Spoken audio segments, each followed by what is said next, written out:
अस्सलामुअलैकुम नाज़रीन कराम, नई वीडियो में आपको खुश आमदीद कहते हैं। 3 अहम ख़बरें मैं इस वीडियो में आपके साथ शेयर करने जा रहा हूं।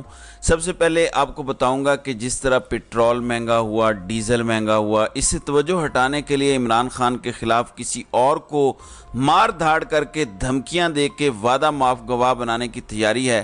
कामरान शाहिद ट्वीट करते हैं कि ये गवाह पाकिस्तान की तारीख़ की सबसे बड़ी प्रेस कॉन्फ्रेंस करने वाला या वाली है। इसका आपको थोड़ा सा बता दूं कि अभी तक इमरान खान के ख़िलाफ़ जितनी भी प्रेस कॉन्फ्रेंसेस करवाई गई हैं, पूरी कौम जानती है कि लोगों पर तशद्दुद करते हैं, मारते हैं, धमकियां देते हैं, तो वो कुछ भी बोल देंगे। पाकिस्तानी पुलिस के बारे में वैसे भी मशहूर है कि हाथी को भी ये कहने पर मजबूर कर देते हैं कि मैं हिरन हूँ।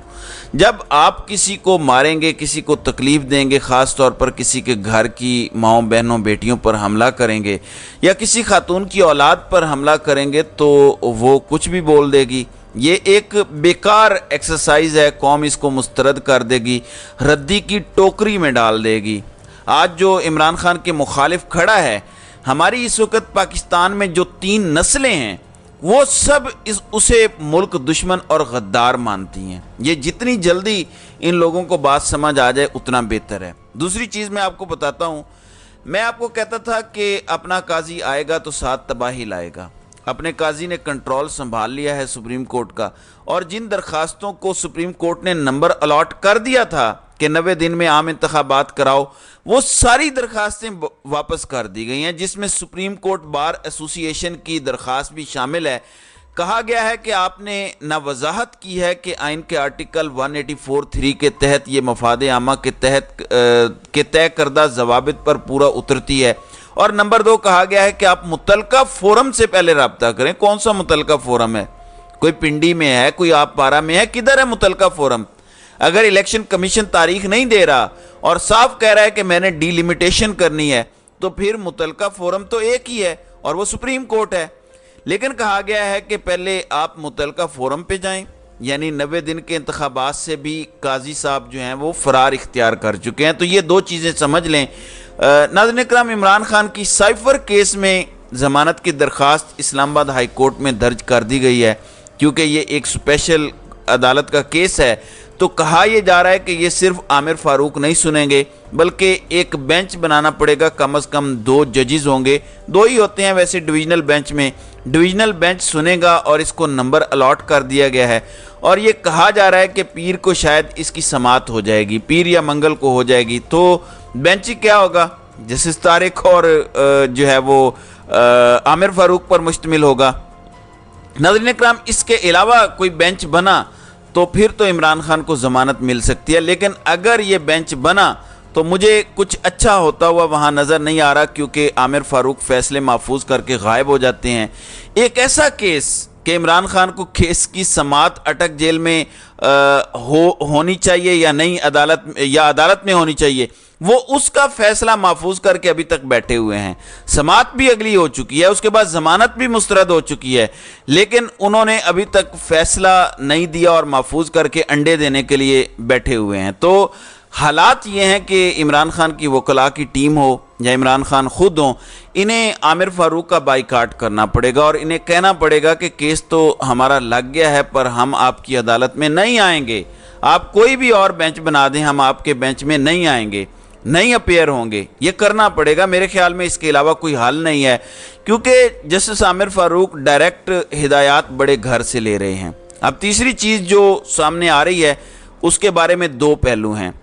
नाज़रीन इकराम, मरियम नवाज से मुतल्लिक कहा जा रहा है कि 21 सितंबर की लंदन की उनकी सीट हो गई है। क्या वो नैब तरामीम बहाल होने के बाद फ़रार हो रही हैं, या वो इसलिए जा रही हैं कि वो नवाज शरीफ के साथ वापस आना चाहती हैं? अपना कद काठ भी बड़ा करने की कोशिश है, क्योंकि पाकिस्तान में तमाम दुनियावी कुव्वतें इस वक्त इनके साथ हैं और नवाज शरीफ के इशारों पर नाच रही हैं।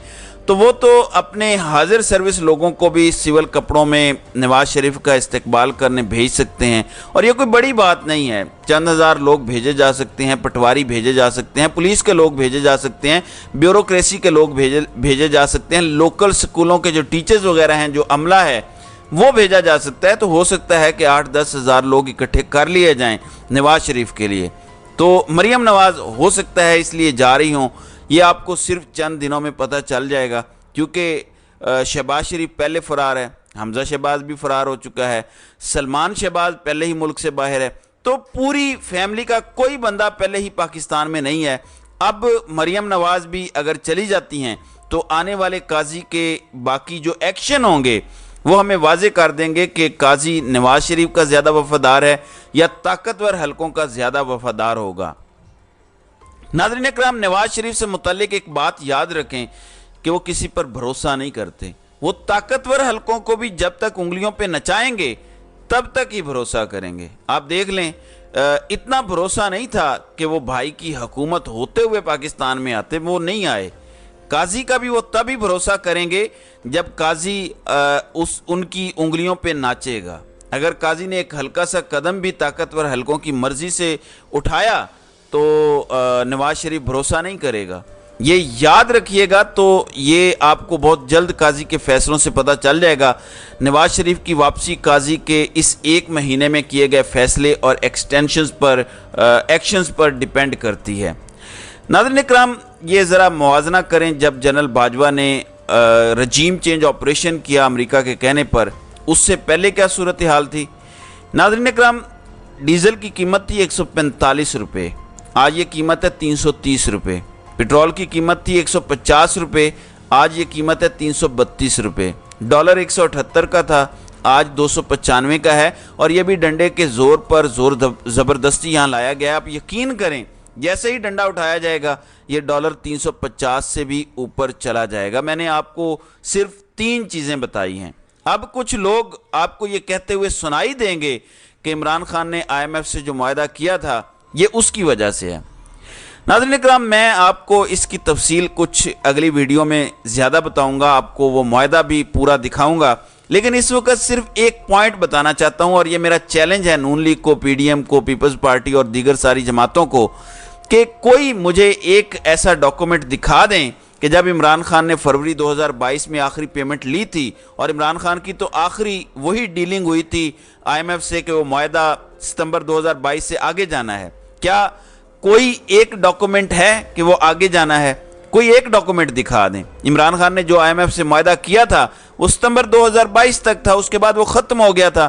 اس کے بعد مفتاح اسماعیل نے معاہدہ ایکسٹینڈ کروایا، اس نے دستخط کیے، اس نے اپنی شرائط پر سب کچھ کیا۔ اس کے بعد اسحاق ڈار آیا تو جو مفتاح اسماعیل معاہدہ کر کے گیا تھا ایکسٹینڈ کروا کے، وہ ختم کر دیا اور ایک نیا معاہدہ کیا 9 ماہ کے لیے۔ اس کی ساری تفصیل میں آپ کو اگلی ویڈیو میں بتاؤں گا، لیکن اس وقت پاکستان ایک نئے IMF کے معاہدے میں ہے جو صرف اور صرف اسحاق ڈار کر کے گیا ہے، اور یہ صرف 9 مہینے کا معاہدہ ہے۔ نارملی IMF کا 3.25 سال کا معاہدہ ہوتا ہے۔ تو یہ سمجھ لیں کہ جو پیٹرول اور ڈیزل کی قیمتیں بڑی ہیں، جس طرح سے پیٹرولیم لیوی 60 روپے لگائی گئی ہے، جس طرح سے ٹیکسز لگائے گئے ہیں، عوام کا کچومر نکال دیا ہے، قیمہ بنا دیا ہے عوام کا، لیکن اب بھی کچھ طاقت کے نشے میں بدمست ہاتھی صرف پریس کانفرنس کروانے کے اوپر لگے ہوئے ہیں۔ تو میں آپ کو ایک ان کا طریقہ واردات سمجھا دیتا ہوں۔ ناظرین اکرام، آپ سوچیں گے کہ یہ کیسے ہو سکتا ہے کہ ARY اور جیو سیم زبان بول رہے ہوں، بول بھی وہ کافی حد تک کمپرومائز ہو چکا ہے، بلکہ سبھی کمپرومائز ہو چکے ہیں۔ یہ کیا کیوں گیا ہے؟ عوام سب دیکھ رہی ہے، ریٹنگ ان سب کی ٹکے ٹوکری ہو گئی ہے، ختم ہو گئی ہے۔ آپ کوئی بھی اٹھا کے دیکھ لیں میڈیا چینل، ان سے پرائیویٹ بات کر کے دیکھ لیں تو یہ کہیں گے کہ ریٹنگ تو ختم ہو گئی ہے، ہم تو حکومت کے پیسوں پر چل رہے ہیں۔ کیوں کیا گیا ہے یہ؟ میں آپ کو بتاتا ہوں اس کے پیچھے پورا طریقہ واردات اور پوری ایک سوچی سمجھی پلاننگ ہے، اور وہ یہ ہے کہ جو اگلے 8-10 سال یہ کرنا چاہتے ہیں، اس میں یہ چاہتے ہیں کہ میڈیا کے پہلے دانت توڑ دیے جائیں، اور پھر لوگوں کو میڈیا سے اتنا متنفر کر دیا جائے کہ لوگ دوبارہ فلموں، ڈراموں اور کامیڈی وغیرہ کی طرف چلے جائیں، اور سیاست پر بات کرنا جو ہے وہ چھوڑ دیں۔ جو بند کمروں میں بیٹھے لوگ ہیں، ان کو یہ لگتا ہے کہ میڈیا نے لوگوں کو زیادہ ہی سیاسی کر دیا ہے پاکستان میں۔ جس طرح پہلے 90 کی دہائی میں ستو پی کے لوگ سوئے ہوتے تھے اور ہم اپنی مرضی کرتے تھے، ویسے ہی آج بھی ہونا چاہیے۔ اس لیے میڈیا کو ٹکے ٹوکری کیا گیا ہے، بے وقت کیا گیا ہے۔ بڑے بڑے لوگ، جاوید چودھری جیسے اینکر پرسن، اب مردانہ نام کی دوائیاں بیچنے پہ آ گئے ہیں۔ کیوں؟ کیونکہ میڈیا کو بالکل ختم کر دیا گیا ہے، کسی کی کوئی کریڈیبلٹی نہیں رہی۔ हम जिन लोगों को देख के सुन के बड़े हुए हैं, तलत हुसैन हो गया, जावेद चौधरी हो गया, मतलब जिसका भी आप नाम ले लें, अब आके पता चला ये तो सिर्फ टाउट थे और इनकी कोई हैसियत नहीं थी और ये ख़त्म हो गए हैं। कोई इनके मुंह से बात निकलती है तो लोगों को पहले ही पता होता है कि झूठ बोल रहे हैं। ये खुद किया गया है। ये बुत तराशे भी खुद गए थे जब नैरेटिव अपना बनाना था। अब क्योंकि नैरेटिव सारा खुद कंट्रोल करना है तो इन बुतों को तोड़ दिया गया है। अब अवाम को इतना मुतनफ़र कर दिया गया है कि अवाम के पास दो रास्ते हैं।